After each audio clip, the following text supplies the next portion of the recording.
Bonjour. Dans le dossier du pétrole, je vois bien qu'on veut faire des pétitions, que le Québec est mobilisé pour empêcher TransCanada de faire traverser son pipeline Énergie Est sous nos cours d'eau. Mais moi, je pense que les dés sont déjà pipés, que tout est organisé et puis que Ottawa va le faire quand même. On sait déjà que ça a été révélé en fin de semaine par le professeur de droit, M.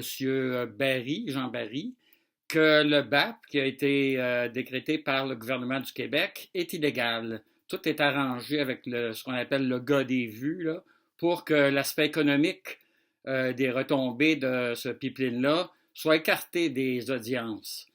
Et puis, on sait que c'est 1 million de barils de pétrole qui vont passer sous nos terres. C'est beaucoup plus que ce qui pourrait passer avec les trains, hein. Des experts nous disent que c'est des centaines de fois plus, parce que c'est 1 million de barils par jour. Alors, qu'est-ce qu'on peut faire contre ça?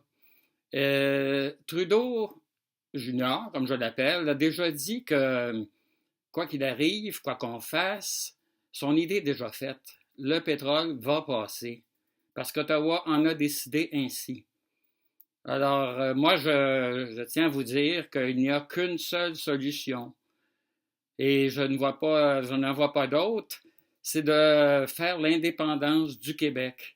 Et puis tant qu'on n'aura pas fait ça, là, on va être impuissant, totalement impuissant devant Ottawa pour bloquer ça et faire ce que nous voulons comme Québécois.